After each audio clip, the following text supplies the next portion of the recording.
The question we're asking tonight is, why does it seem that so many married women seem to lose interest in sex? Are they losing their sex drive? Are they bored? Are they just phoning it in?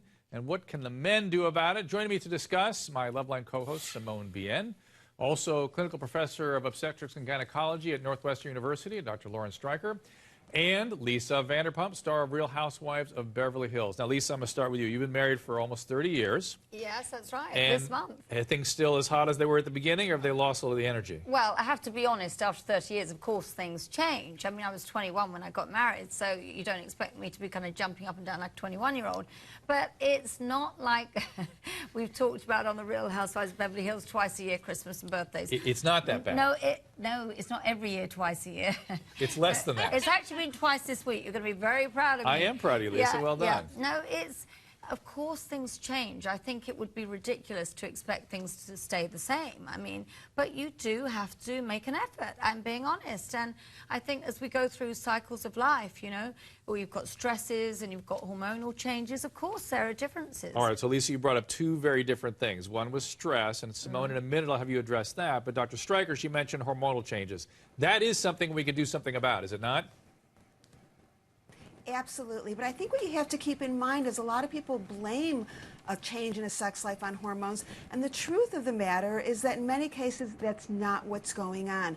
You have to look at the age of the woman. If you're looking at women who are 35, 40, and they say, you know, check my hormones, I think there's a problem there, it's pretty rare that that's the problem.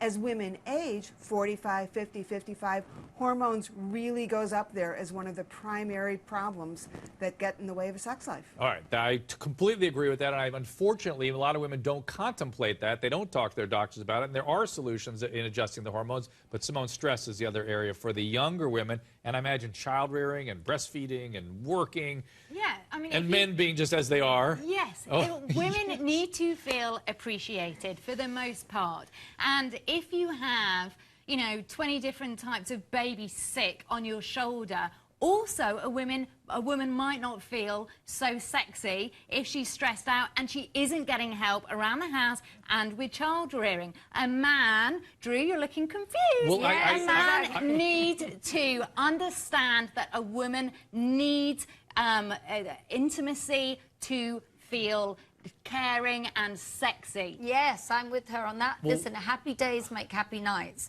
Foreplay starts in the morning, and it's your husband's attitude towards you. Not just like bend over as soon as he gets in the bedroom. No, it's not happening. And that's really interesting, Lisa, because I think it is very much, I want you to want me. Men can feel that as well, but I think women really need that. Wait a minute. When men want their female partners, they complain that's all you ever want. What do you mean now, Simone? What I love about you two, though, is Lisa's like, Simone is exactly right. Yeah, it's the girl power, the Brits an English thing. Yeah. We do lie back and think of England sometimes, though. Well, that's interesting, because that is what we've been taught in England, and as Which women is what? as well. What? Oh, just lie back and let your husband pleasure you. Think of England, and What's wrong with that? Think of England. Dr. Streicher, I hope you are aware of all these international nuances that we're learning about tonight. This is English humor. Let's go to some calls. Let's take a call, see if how our viewers want to sort of think about this. Gwen in Illinois. Gwen? Hi, Dr. Drew. Gwen, what do you got? Dr. Drew, here's the thing, right? All right. I've got all those things, hormones, bad diet, everything that you have on that list, okay? Child, I have 2 kids. So my question is, if you were me, if you were a woman, which one of those things would you tackle first? Okay, what Gwen is mentioning is a list that you see on your screen right now. Dr. Streicher mentioned hormones, obviously diet and overall health. Simone mentioned stress. We have not talked about mental illness, well, mental psychiatric conditions like depression, or how about medication, and then child rearing and childbirth. So we've got Gwen, who's got all of these things. Oh. I will tell you what, ladies, my advice would be to talk to somebody like Dr. Streicher first to make sure that there aren't any hormonal or medical issues. Would you agree with that, Dr. Streicher? I totally agree with that, because the reality is most women don't have their own private therapist, but everyone has a gynecologist. And when you say, which of these problems should I tackle first, the answer is all of the above, because libido is complex and it is so rarely just one thing. I usually put it into 3 categories. We have hormonal things, we have partner things, and then we have life things. And life things is the big category, because that's when you're looking at things like medication, medical problems, stress. So you really do have to tackle all of them because they all impact. So you start with your doctor, whether it's a gynecologist or an internist, and you start to look at medical things. I can't tell you how many women have a thyroid problem, have diabetes, have heart disease that's impacting on their ability to even begin to think about having sex.